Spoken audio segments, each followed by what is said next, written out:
He wore silks finer than his queen's, his lips painted in vermilion, his hair perfumed with rose oil, and his gestures more graceful than any court dancer's. His soldiers whispered behind armored hands, the clergy gritted their teeth in silence, and his people, once loyal and awed, began to turn their faces away in shame. This was no ordinary monarch. This was the king who defied every masculine ideal his throne stood for, and for that, the world would never forgive him. It was the 14th century, and the glittering courts of Europe were filled with power games, betrayals, and a strict code of masculinity. To rule was to conquer, to dominate, to father sons, and lead armies into battle. Kings were to be lions. But King James I of Cyprus, also known as James the Unfortunate, was born into a crown tangled in secrets, a family soaked in blood, and a kingdom on the verge of collapse. And when he dared to live with the grace and softness of a woman in a world ruled by steel and fire, his fate was sealed. James was born into the Lusignan dynasty French crusaders who had ruled Cyprus since the late 12th century. By the time he came into the world in 1334, Cyprus was already a fractured jewel, gleaming but cracked. The once proud kingdom was a fading echo of crusader glory, surrounded by rising Islamic powers, plagued by internal corruption, and increasingly under the thumb of Genoese merchants and Venetian bankers. The island was a crucible of cultures: Greek, Latin, Armenian, Maronite, and more, but behind the diversity was a brewing contempt between rulers and the ruled. The Lusignans, though technically kings of Cyprus, Jerusalem, and Armenia in title, were clinging to power by their fingernails. Young James grew up in the shadow of his elder brother, Peter I, the warrior king, adored by knights and noblemen. Peter was everything James was not: strong, bold, admired, and terrifying on the battlefield. While Peter was leading campaigns against Mamluks and reveling in crusader fantasies, James was tucked away in the palaces, buried in books, music, perfumes, and velvet. He was not drawn to the arts of war, but to the arts of appearance. And soon, the rumors began. The court buzzed. James was said to dress in women's garments in private, no mere theatrical costume, but silken robes, flowing gowns, and heeled slippers imported from Venice. His cheeks were often flushed with color, not from battle, but from rouge. While others hunted in the forests of Kyrenia, he would sit at the fountains, composing verse. Some called him the Rose of Nicosia. Others used harsher terms. In an era when masculinity was equated with divine authority, his softness was not seen as eccentricity, it was interpreted as perversion. Still, James kept to the shadows until 1369, when blood erupted across the marble floor of the royal palace. Peter I was assassinated, most likely by his own brothers. The court was divided. James, though not the heir, seized the moment, maneuvering through the chaos and ambition with surprising deftness. He rallied the clergy, promised peace, and portrayed himself as the only figure capable of ending the fratricidal bloodshed. He took the crown with soft hands, but the whispers grew louder. As King James I ascended the throne, the people watched in hope, then recoiled in confusion. His first acts were not to march an army or crush rivals, but to redecorate his private quarters in lavish Byzantine style, commission musicians from Constantinople, and invite poets from Provence. His wardrobe expanded. Eyeliner and embroidered gloves became symbols of his court. His favorite companions were not warlords, but artists and eunuchs. It wasn't just a king's eccentricity, they believed it was heresy. The clergy in Cyprus, aligned with Rome, were scandalized. James's devotions were more theatrical than doctrinal. He commissioned religious paintings so effeminate in their depiction of saints that several bishops demanded they be removed. He spent hours consulting astrologers and mystics sometimes, while wearing robes more elaborate than any queen's coronation gown. And then came the turning point. One night, during a royal banquet held in Famagusta, James entered not in the attire of a king, but in the full dress of a noblewoman. The court fell into stunned silence. Some laughed nervously. Others averted their eyes. The nobles whispered treason. A few chroniclers even claimed that James had declared he felt he had the heart and soul of a woman born in a prince's body. To modern ears, this might sound like courage. To his contemporaries, it was treason against nature, against God, against the very crown. And from that moment on, The nobles of Cyprus began to scheme. Whispers became plots. Plots turned to letters, and letters found their way into Genoese and Venetian hands. The merchant powers had long eyed Cyprus not just as a military outpost but a golden bridge between East and West. And now they had their excuse. A monarch unfit for rule, scandalous in both habit and heart, leaving his kingdom vulnerable to ridicule, revolt, and takeover. The nobility, already weary of James's feminine mannerisms, now rallied behind the banner of political necessity. Their complaints were no longer merely personal. They painted him as a threat to the stability of the island. Some said he consorted with male courtiers in secrecy. Others accused him of allowing foreigners too much influence in the court. But above all, they declared him weak, unmanly, and therefore unworthy of the throne. Yet James did not waver. He doubled down. If his courtiers expected shame, they were met instead with elegance. He wore what he pleased. He redecorated the cathedral chapel with florid mosaics. He rode through Nicosia with perfumes wafting behind him, and his favored attendants, some of them maladraped in silks like queens of Persia. In private, he allegedly held masquerade balls in which roles of gender and status were freely exchanged, a direct affront to the social order of his time. But it wasn't only the elite who grew uneasy. The common people, burdened with rising taxes and ever fearful of Muslim raids along the coast, began to murmur as well. A king who refused to lead armies, who seemed more interested in embroidery than defense, was seen as a liability. Even the most loyal subjects began to question, how could a man who dressed like a woman be the sword and shield of Christendom? The Genoese had been waiting for their moment. Under the guise of protecting trade and stabilizing the region, they launched a sudden and brutal invasion in 1373. Their ships swarmed the harbors of Famagusta, their crossbowmen seized the port, and within days, a large swath of Cyprus was under foreign control. James was caught unprepared. His generals were either disloyal or absent. His court scrambled, and the people, terrified and betrayed, blamed only one man. They said he had brought the wrath of God upon the island, that his sins, his unnaturalness, had invited divine punishment. The pulpits roared with sermons denouncing sodomy and effeminacy. Pamphlets appeared in the streets condemning the king's unholy habits. Even his closest advisors began to distance themselves, fearful they too would be branded as part of his corrupted circle. In the chaos that followed, James fled to the mountains, seeking refuge in the fortified monasteries of Troodos. There, surrounded by holy men more loyal to gold than to grace, he tried to mount a resistance. He sent pleas to France and the Papal States, asking for aid, invoking his royal bloodline and his right to rule. But few listened. His reputation had traveled farther than his cries for help. Back in Nicosia, the Genoese installed their own governors. The nobles who had once bowed to James now worked with the invaders. Cyprus, once a proud Christian kingdom, was a puppet, and its king, he was now a ghost, spoken of only in scornful tones and bitter laughs. But James refused to fade quietly. By 1374, he made a desperate return to reclaim his throne, striking a deal with some remaining loyal knights and rallying a small force from the countryside. For a moment, hope flickered. His enemies were divided, and his cause restoring native rule still carried some weight.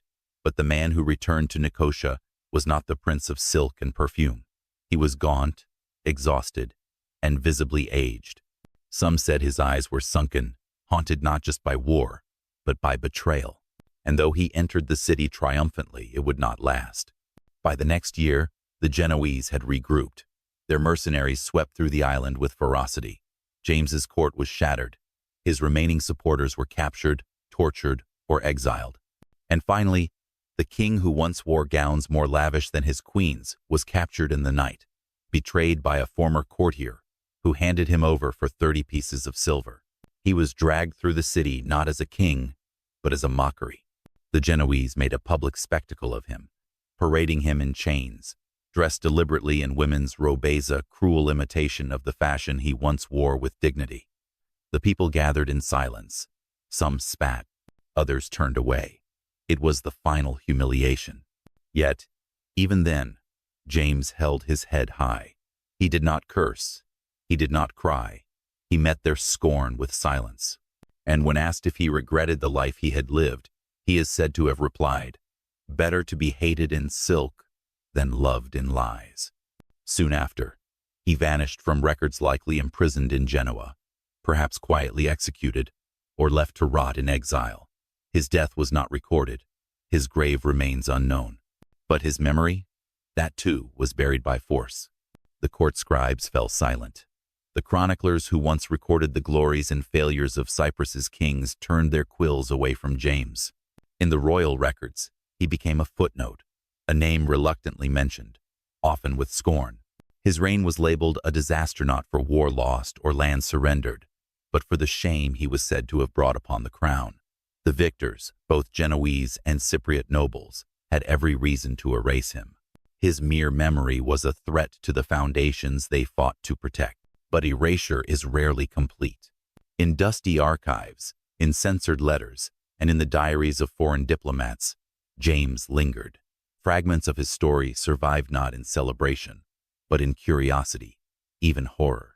Venetian merchants spoke of the effeminate king of Cyprus, who wore pearls finer than his brides and spent nights in the company of men.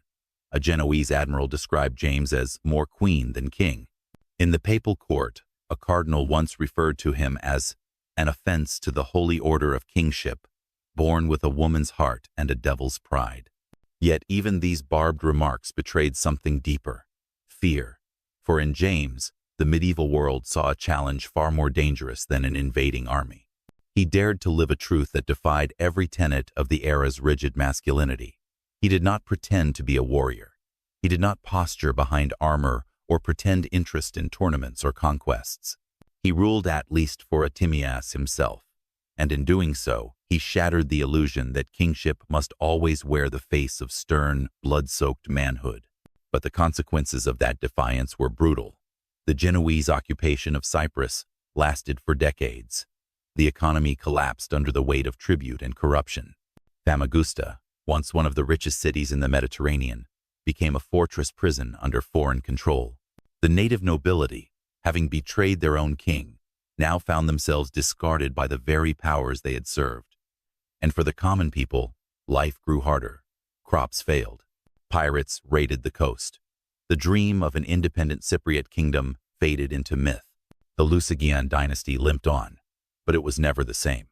James's successors ruled under the shadow of Genoese dominance and Venetian manipulation.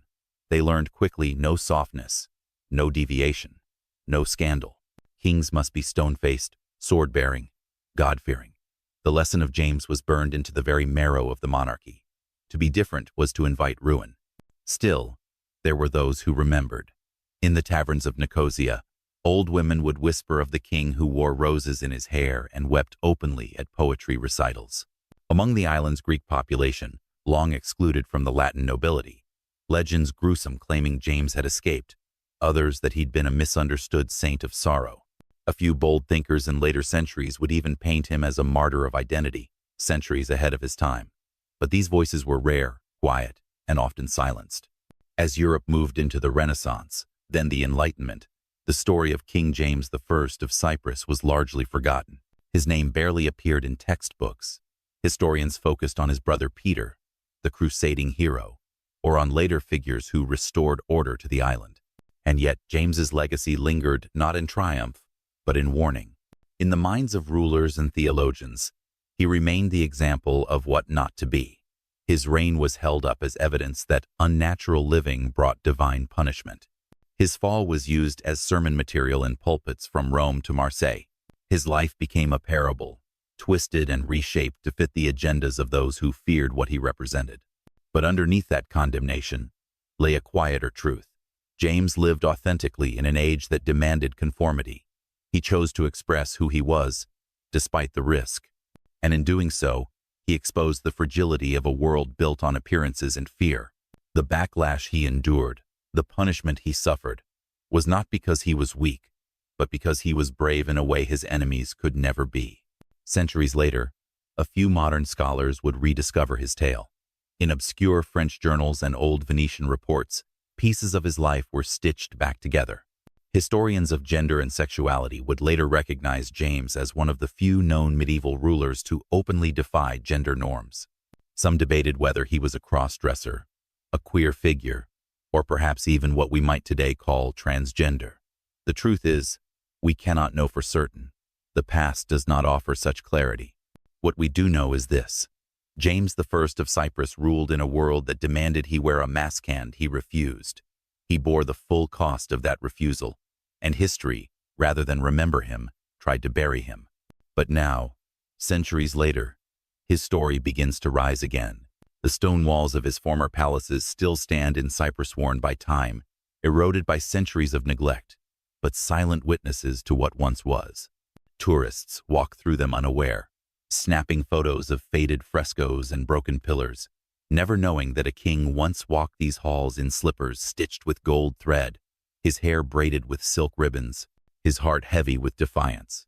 The official plaques say little. They speak of the Lusignan dynasty in general terms, skipping the reign of James or summarizing it as a period of instability. But the stones remember. The ghosts have not forgotten. In the decades after James's disappearance, the effort to erase him became almost pathological. Portraits were burned. Letters from his reign were destroyed. Even some royal decrees were recopied under other names, stripped of any trace of his authorship. Where traces remained, marginalia in monkish handwriting added condemning phrases: unworthy, perverse, accursed. But nothing erodes curiosity quite like forbidden silence. In Venice, years later, a merchant's journal remarked on the scandalous sovereign of Cyprus, who was said to wear gowns finer than the Doge's wife. In France, his distant relatives avoided mentioning him at an omission more glaring than any insult. But James had not ruled in a vacuum. His court, however small and embattled, had been real. Musicians, artists, servants, guards, some loyal, some merely present, that witnessed his reign firsthand. A handful of them, exiled or absorbed into foreign courts, carried fragments of his memory with them. In Constantinople, a single Byzantine ivory carving surfaced decades later, depicting a delicate male figure in regal robes, framed by roses. Some scholars now believe it to be a secret memorial to James, carved by a Cypriot artisan who fled after the Genoese takeover. It was unsigned. It had to be. As Cyprus fell deeper under foreign control, the island's identity fractured. James's story became a splinter, something whispered in corners, sometimes as a curse, sometimes as a warning, sometimes as a strange, sad tale of beauty and downfall. Among the island's marginalized, especially the Greek Orthodox population living under Latin Rulius legend, mutated. He was no longer just a king.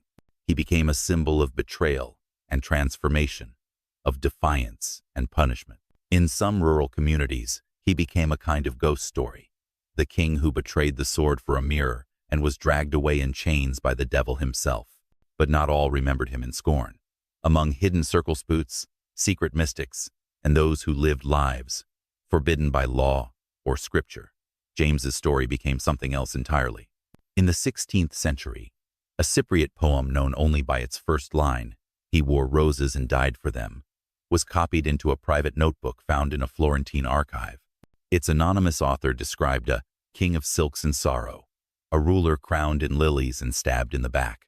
The references are veiled, metaphoric, but unmistakably James. Time, as always, transformed the man into myth, but history has a way of circling back. In the 20th century, as queer historians began digging through medieval records for glimpses of gender variance and forbidden desire, James's story re-emerged. What they found was both frustrating and tantalizing. Too few records for certainty, too many for dismissal. A monarch who dressed and behaved in ways radically different from his peers. A court scandalized by his private life. A violent fall from power in the wake of growing hostility toward his expression. A historical pattern all too familiar. Modern scholars debated. Some argued James was simply a dandy, a victim of cruel exaggeration by hostile nobles. Others claimed he may have been transgender in identity, though the language did not exist in his time. Still, others saw in him a rare example of queer rulership, an expression of fluidity and resistance in a time that allowed neither. No one could offer a single truth, but together, their voices revived a figure long buried under layers of shame and silence. In 2005, a small exhibition in Nicosia included a section titled The Forgotten King. For the first time in centuries, James I of Cyprus was presented not as a failure or a scandal, but as a complex human being. Visitors read quotes from Venetian records, saw recreations of his rumored gowns, and listened to medieval music that once echoed through his court. The response was quiet, tentative. Some were moved, others were angered. A few dismissed the whole thing as revisionist fantasy. But the silence had finally broken. What emerged in the years that followed was not a perfect portrait, but a silhouette traced in pain and courage. The story of a king who may have been too beautiful, too soft, too honest for the brutal world he was born into. A man punished not for his failures as a ruler, but for his refusal to lie about who he was. He was not overthrown by armies alone, but by ideals that could not tolerate difference. And in that, James's story echoes not just in history books, but in hearts. It is the story of anyone who has lived outside expectation, who has been told that to survive, one must pretend, who has faced a crowd and chosen, even in fear, to be seen. By the time the 21st century began to re-examine kingship beyond conquest and bloodline, the outlines of James's tragedy had become impossible to ignore. He stood out not because he failed in war or lost a crown, but because he lived, if only for a few short years, in defiance of the armor that history had demanded he wear. His reign asked questions medieval Europe was unwilling to answer. What if a king showed vulnerability? What if beauty, softness, and sensuality were not sins, but strengths? What if masculinity could be something other than brute force? The answers, then, had come in iron chains and political betrayal. But now, the questions themselves were allowed space to breathe. More historians began to take up his story not out of pity, but out of curiosity and respect. In 2014, a doctoral thesis at a European university was dedicated entirely to James I of Cyprus and the cultural politics of gender nonconformity in the medieval Mediterranean. It traced every known document mentioning James, every letter, every biased chronicle, and read them not through the eyes of the conqueror but through the eyes of the silenced. The image that emerged was still fractured, incomplete, but deeply human. James was no saint, nor was he merely a tragic oddity. He was a man shaped by privilege and pain, born into a fading dynasty, bound by expectations he never fit, yet determined to live as he chose. The thesis pointed out how even his critics, in their rage, revealed something powerful, that James had been deeply charismatic, capable of commanding loyalty from poets, artists, and servants in a time when such allegiance to nonconformity was dangerous. But beyond academic halls, his story began to resonate with people searching for themselves in the shadows of history. In LGBTQ+ communities across Europe and the Middle East, especially in Cyprus itself, James became something more than a monarch. He became a symbol. Murals appeared in alleyways of old towns, depicting a crowned figure cloaked in embroidered robes, surrounded by broken chains and flowering vines. Zines and performance pieces reimagined his court as a space of resistance, a queer utopia crushed by the iron grip of fear. A play in Athens portrayed James as a tragic hero, torn between duty and truth, caught in a storm of betrayal for loving too freely in a world that demanded silence. And as his story reached more ears, the conversation turned deeper. James became a mirror not just for queerness, but for anyone who has ever been punished for difference. Artists called him the Veiled King, the Rose Monarch, the Silenced Sovereign. His life was not just a cautionary tale, yet became a question carved into stone. How many truths have we buried to protect lies? Meanwhile, some voices pushed back. As is always the case with history that challenges comfort, there were those who insisted that James's story had been exaggerated, that his so-called feminine behavior was misunderstood, or even fabricated by enemies, that it was dangerous to label him with modern identities he could never have claimed for himself. But those closest to the story understood that labels were not the point. It was not about whether James was gay, trans, or simply eccentric. It was about the world's reaction to his difference and the violence that followed. It was about how a man was judged, not by his policies or intelligence, but by the tilt of his wrist, the cut of his robe, the softness of his voice. It was about how even a king could be brought down for the simple act of living outside the lines drawn by men more fearful than wise. In Cyprus today, James's memory is still contested. His name is rarely spoken in public commemorations. His legacy remains politically sensitive. Yet among younger generations, especially those searching for a past that reflects more than just warriors and conquerors, James is finding a new kind of recognition, not as a hero, perhaps, but as something more powerful, a truth-teller, punished for refusing to lie. In a 2023 exhibition at a university museum in Nicosia, a glass case displayed a replica of the only surviving ring believed to have belonged to James. Delicately wrought, with a rose motif and inscriptions faded nearly to invisibility, it sat next to a plaque with a quote from one of the few surviving letters in his own hand. "To walk in beauty is not a sin. I have done no wrong but wear what suits my soul." Visitors stood in silence. Some wept. For centuries, his enemies had made sure he would be remembered only in disgrace. But now, James was no longer theirs to define. James I of Cyprus never received a proper burial. There was no funeral attended by nobles, no solemn procession draped in velvet and gold, no mourning bells tolling across the island he once ruled. Instead, he vanished into exile, likely dying in Genoa under house arrest or forgotten captivity, his body disposed of quietly, without state or ceremony.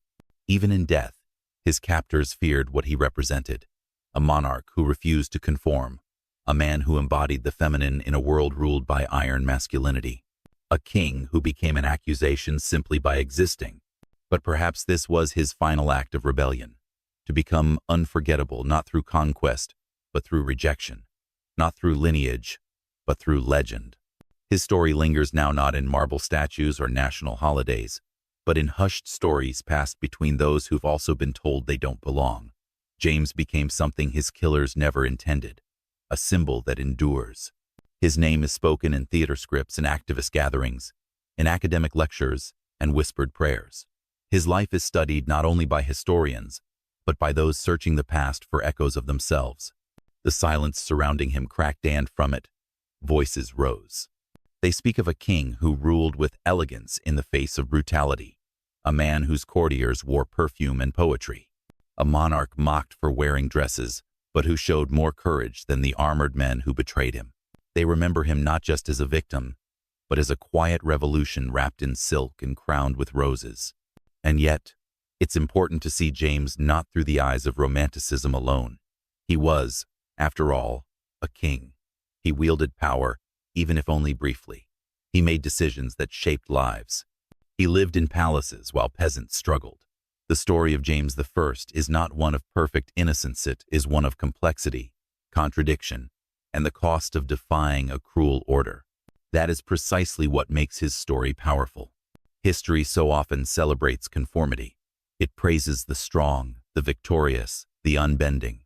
It rarely pauses to honor those who broke the mold, who dared to live visibly in times that demanded masks. But James refused to bend. He wore what he loved. He surrounded himself with beauty.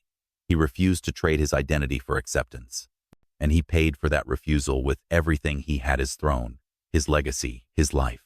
And still, he did not break. The world that punished him was itself broken, bound in rigid hierarchies, patriarchal violence, and religious fear.